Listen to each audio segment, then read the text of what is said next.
Hi, everyone. My name is Alyssa Andrews, and I'm here with the National Sports Media Association. Today, I'm here with Mr. Matt. Mr. Matt, how are you doing today? Well, Alyssa, it's nice to join you today.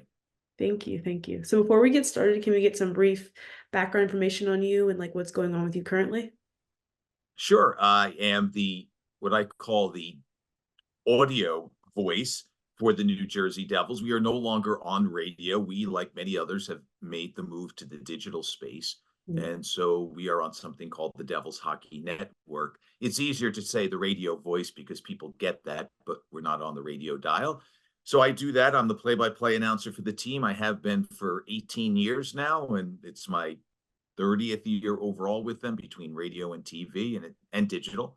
And it's been a blast. That's great. That's great. So how did you kind of get started in the industry?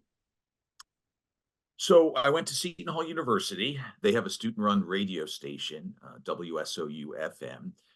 I was always one of those guys who loves sports, right? Always listening and watching.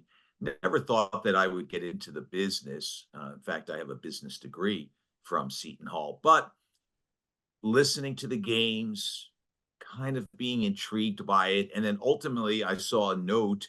And as I tell the story, I forget whether it was in the student newspaper, the Setonian, or maybe it was just tacked up in the student union. At any rate, it said, "Hey, if you're interested, we're here." And I thought, sounds pretty cool. So at the end of my freshman year, I walked across campus, knocked on the door. They welcomed me with open arms. And when I walked in there into the station, I just saw a beehive of activity, passion, energy, people my own age doing what seemed to me to be a lot of fun. And as I dove deeper into it, turned out to be exactly what I wanted to do, struck a chord with me. And, from there, I just progressed, did some local sports for a while, covering high school sports in our area. That actually was on TV. I made a jump after my first year out of college from radio to television through a friend of mine, Bob Lee, now retired from ESPN. But at any rate, he invited me to join him and his staff and kind of learn the ropes at this local station that was covering local events, news, and sports. And there I just kind of climbed the ladder, hopefully continue to improve, waiting for someone to invite me to a higher level. And that eventually wound up leading me to the Devils with a regional sports network. And then I wanted to get back into radio. And so 18 years ago, I threw my hat in the ring when there was an opening, and I haven't looked back. That's great. That's great. And with just the experience you have, do you have any like memorable stories or events or anything you'd like to share? Well, it's not just hockey that I've covered. I've also been privileged to cover Major League Baseball and the NBA, although it's been hockey for the last 18 years. Once I turned my attention to radio, there was a transition on the television side for the New York Mets from MSG Networks, where I was working covering them.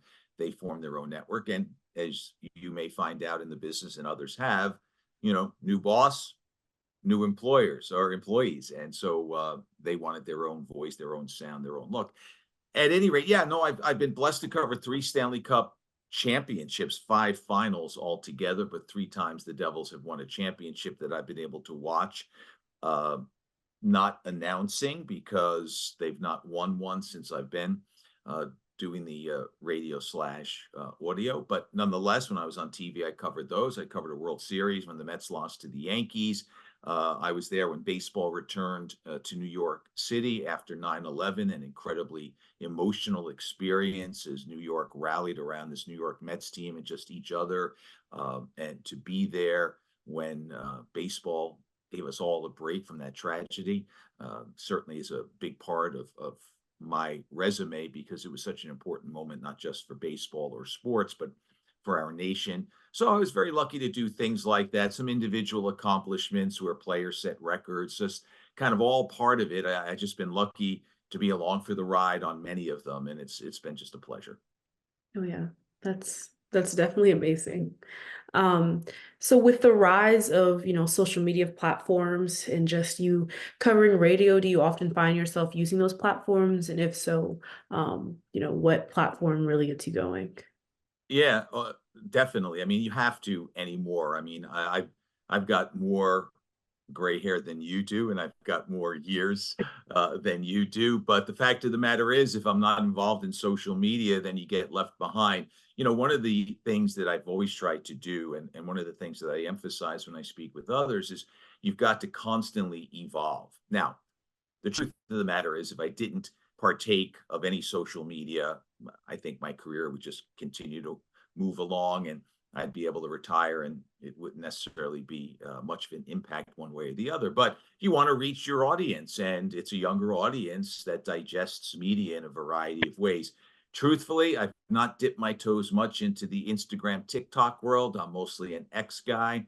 Don't do a lot on Facebook, but I'm mostly an X guy, and that's where I deliver news about the Devils, and maybe a little bit about myself here and there. But for the most part, I try to bring our listeners, our fans, a little closer to the inside of the circle. So I'm on it regularly. Now we have, for the team, content producers whose job is to put out news, and they are much more active than I am. I'm more just kind of quick updates, directing them to the broadcast is on, who my guests will be during an intermission, things like that.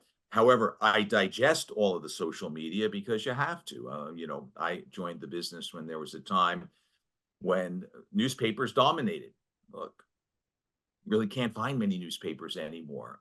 You've got to be online. You've got to go into the digital world. So I wouldn't be doing my listeners a favor if I wasn't up to date on what's going on in my sport. And really, for the most part, the way to get that is by being on social media. So yeah, I use it both ways, to grab information, to disseminate information.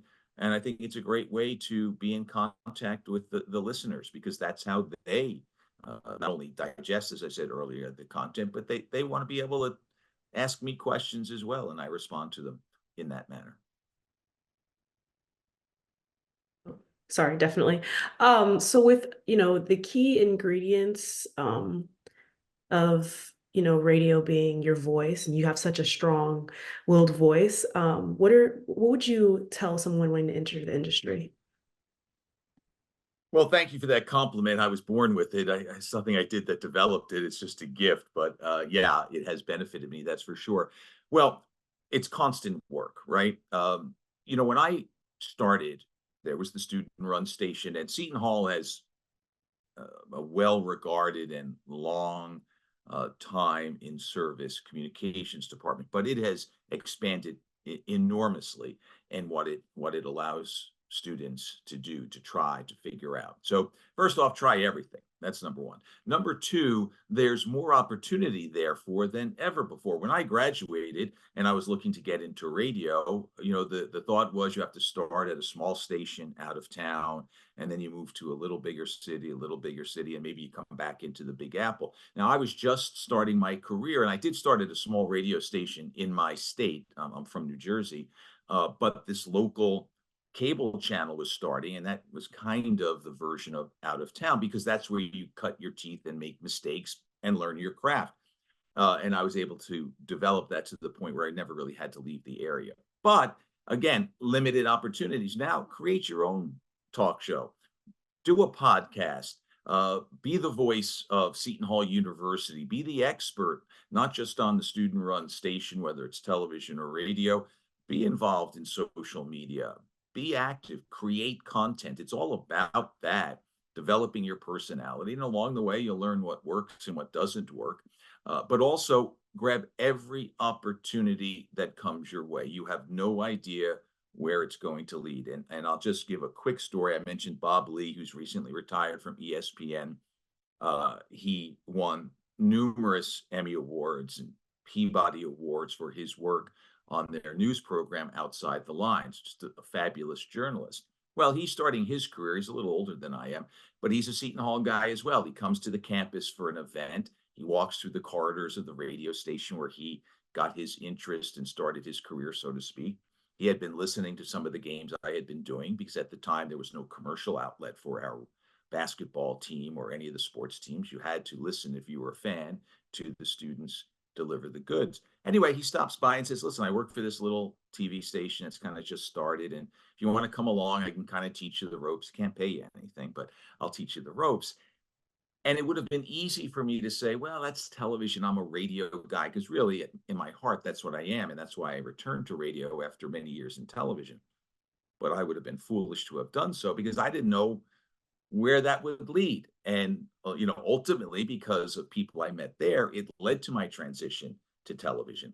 But if I said, no, thanks very much, I'll just stay here in my little world, I would have been doing myself a disservice. So there are a lot of people out there who are willing to extend a hand and listen to what they have to say. And for the most part, it's risk free. If it didn't work out when I made that trip to that station, really hated it, fine. Um, I didn't. I learned more and more. I was eager to learn. So have an eagerness to learn, take a chance, find your voice, and be aggressive. Be aggressive, and don't think someone won't talk to you. Don't be afraid to think that if somebody goes to the as we record this, the NCAA championship game is tonight, and a good friend of mine, Ian Eagle, in fact, a good friend of mine, Bill Rafter, they'll be working the game for CBS. Well, not 5 minutes before tip off, but if you see those guys in the hotel, if you're out in Arizona, you see them, go up and say hello. Somebody gave them an opportunity too. So that's what I would suggest. All of those things. I hope I didn't go too long, but there's a lot of ways to extend your career or kickstart it, and you just have to be alert to all of them and give it your best shot. Yeah. Thank you. I appreciate it.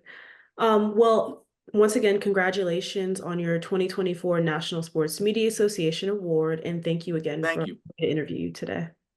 Well, thank you, Alyssa. It was a joy getting to know you. It's an honor to be recognized by my peers, and I'm very humbled by it. And I'm looking forward to seeing everybody when we get together in North Carolina. Yes. Thank you.